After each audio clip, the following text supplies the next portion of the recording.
Happy hobby. I'm Dave Ganas, and if you're a sports card collector and you're working with a limited budget, that's what this video is all about. But that's what this YouTube series and our website, daveganas.com, that's what we're all about, is trying to help those people improve their collection, improve their enjoyment of their collection while not spending too much money.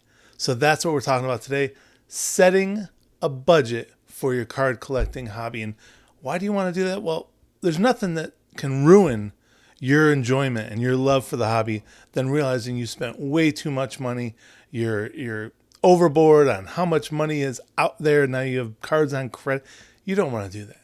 You want to collect within your means, understand that you have the rest of your life to collect, and then you can enjoy it a little bit more. That's a good thing. Smart hobby budget equals happy hobby.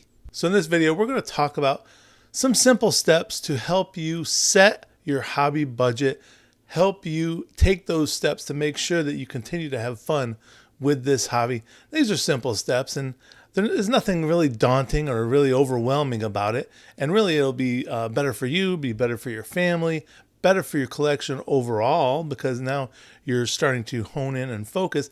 And that's going to be our first tip. Let's first set some realistic goals. What do you want to do with your card collecting hobby? Is it you just want to have fun? You're just enjoying cards?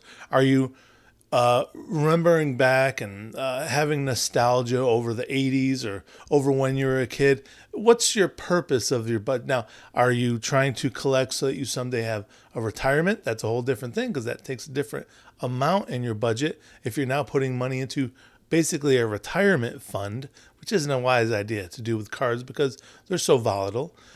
So figure out what your realistic budget might be. Now, a realistic budget might be something like increase your assets by about 5%, let's say a year. You want to increase your assets. There's a way you can do that. What about finishing a specific subset or a specific set? Maybe it's something you want to collect, finishing that specific thing. You can do that. That's possible. You can do that. What if it's just you want to improve your prospects collection? You want to get better at getting more and better prospect cards for your collection. So you can see these are that's focusing in, that's honing in.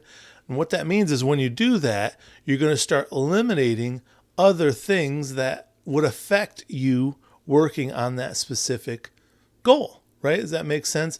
The word decide, if you think of the word decide, that means to kill off. Think of pesticide, kills off pests. Or herbicide, kills off different weeds and stuff. Or matricide, killing your mother. Or homicide, killing another person. The aside part, killing off. So decide is killing off these other options. You want to stop buying into breaks maybe and take that money and focus into getting more cards for the specific set you want to buy.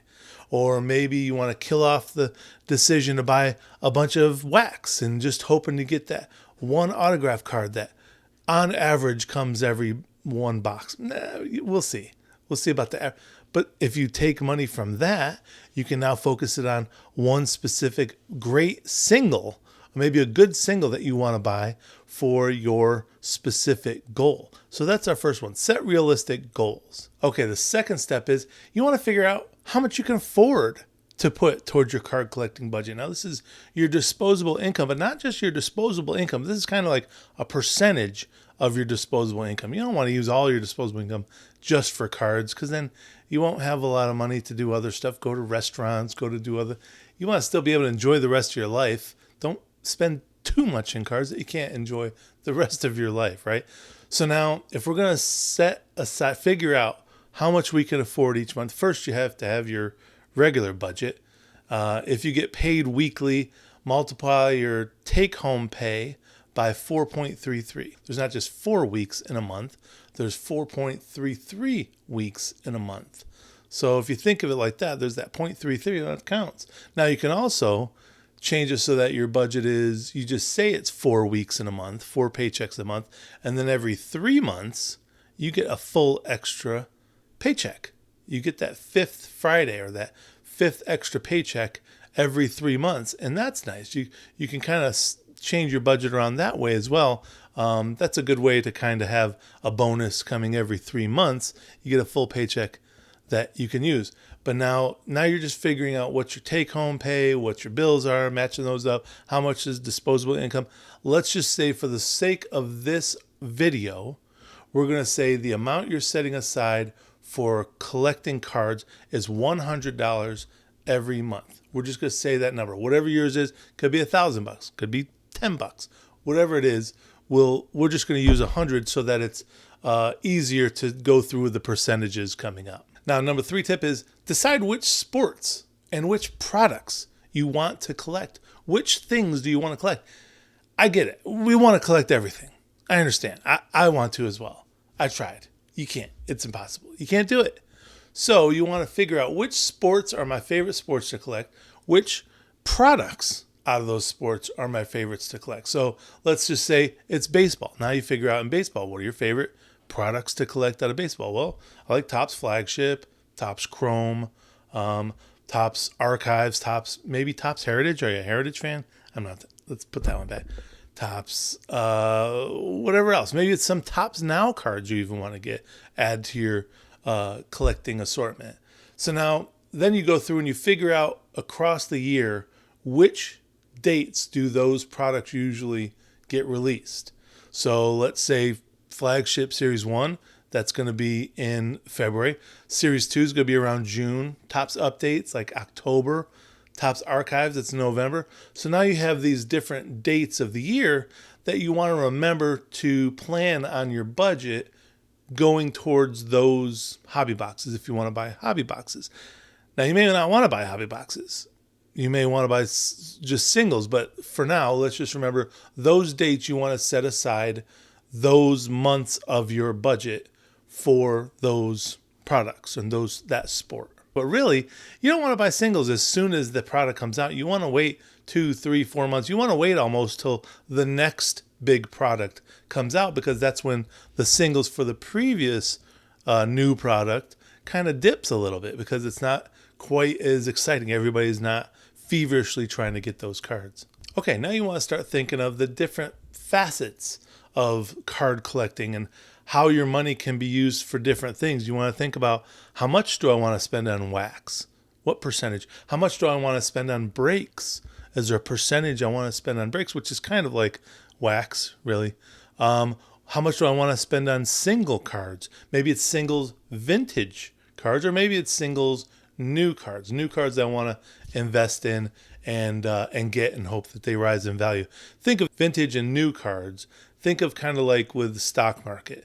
They have blue chip stocks, and then they have more volatile stocks, right? The blue chips, that's vintage. If you want to get like a Hank Aaron card, an old Hank Aaron card, that card is not going to increase or decrease in huge spikes, right? It's going to it's probably going to gradually increase. It's a good investment.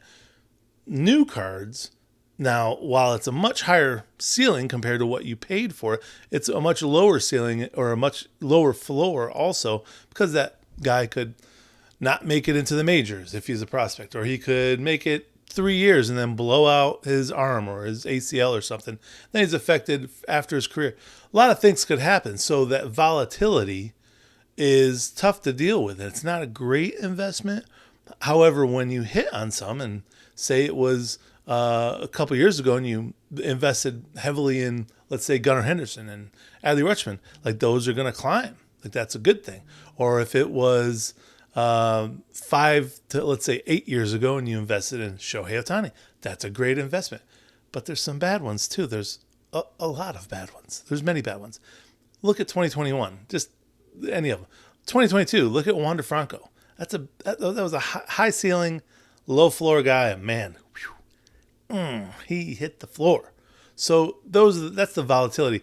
You're not going to see that outside of something like O.J. Simpson, like a case where he ends up being involved with some murders possibly. Like that's a case where it was a vintage player, vintage cards, whose value was affected by something that happened off the field. That's rare. That's rarely going to happen with vintage cards. You're most likely going to look at gradual increases. Then you got to think about how much you want to spend on card supplies. What percentage you want to put each month towards card supplies. What about grading? Do you want to grade cards? Now, maybe if you're buying vintage, maybe you only want to buy graded cards because it saves you having to scout a raw card to eyeball it to see if you what you think the grade could be. Then you send it in and hope it comes back as the grade you want. That's where you save some money in just buying the graded card itself. Now, if you want to save money also, you're probably better off buying in auctions as opposed to buy it now. Auctions take patience, and you have to wait. You have to be around for when the auction ends. Whereas buy it now is right then, but you're paying a little premium because you are getting it right then. And then finally, you might want to put a percentage away for your hobby savings. What is this hobby savings thing? Just set a small percentage aside each month for those crazy moments where maybe you get a deal on a hobby box. There's been times where just this past month, Topps Pro Debut we were talking about, and it was like $120 or something like that for a hobby box everywhere. And I was like, I'm not paying, I don't remember what it was. It was too much. I was like, I'm not paying that. And then out of the blue, Topps.com has it on their website for like, I think $85. Patrick Imhoff said $85. And I missed out on it. I didn't see it. I didn't know it happened. I missed out on it. But if you have that little savings set aside within your hobby budget, then you can take advantage of moments like that. Or maybe you go to a card show and there's cards there that you wanted and you've got that hobby savings where you can take advantage of that. All right, we can review your budget every 3 months, every quarter of the year. Just go over your budget. Is this working for me? Do I want to put more money towards wax? Am I noticing that I'm really missing a lot more breaks, or I'm really missing opening packs and stuff like that? Or am I finding that every time I open up wax, I don't get anything great? It's a thrill, but I'm not really improving my collection as much as just the excitement, that one-time excitement, then it's gone. So maybe I want to adjust my hobby budget so that I'm putting more towards buying singles or buying vintage. Maybe it's, maybe setting some aside for saving for another time. You want to supplement your hobby budget with your hobby income. Now, what does that mean? Go through your cards, figure out which ones, especially now that you've kind of focused on what you want to collect.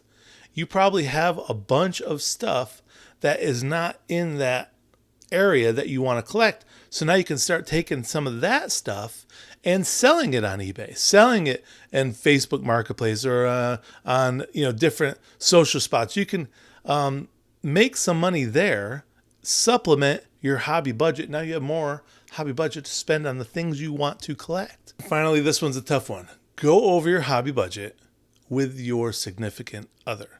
Now this one could be tough. This one could be tricky. There's 2 reasons where you specifically want to do this. First, it'll help you stay on budget.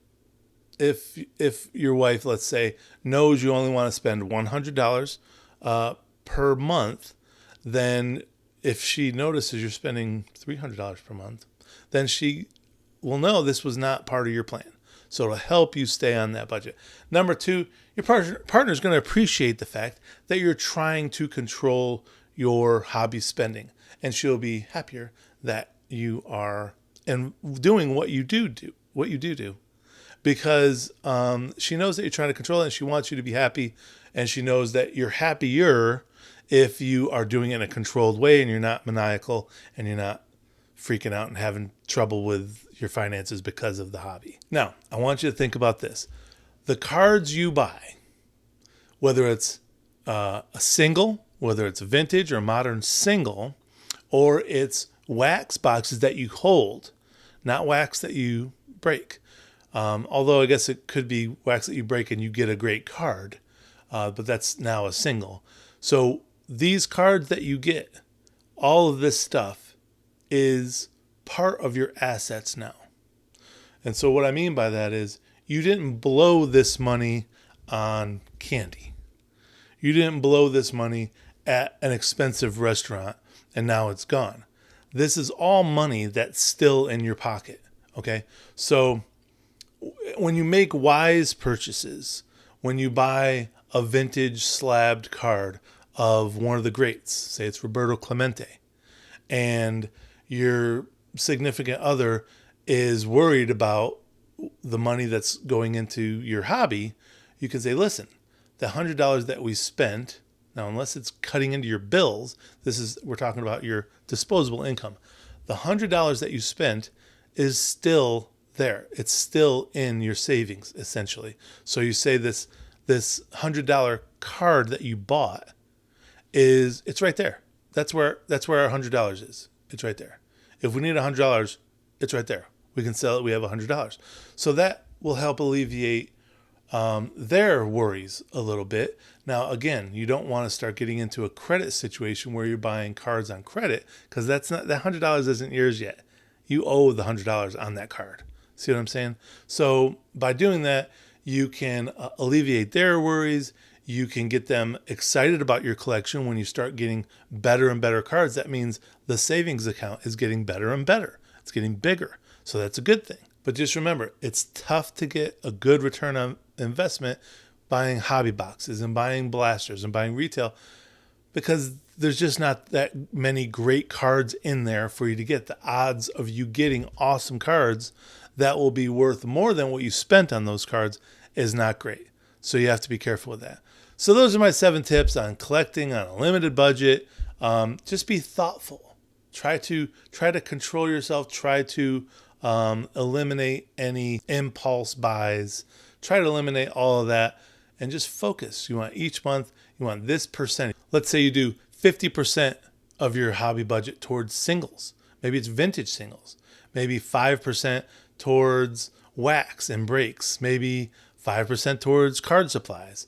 Maybe it's 10% for grading. You want to send some cards in for grading. You have to build that up. Maybe it's 10% goes into your hobby savings. So figure those percentages out. You want that to equal 100, those percentages, and then try to stick towards that. Now, like I said, when months come up, when you have the products coming out that you want to buy hobby boxes of, make sure you adjust your budgets on those months so that you can then have money available for that, and maybe decrease your vintage singles purchases.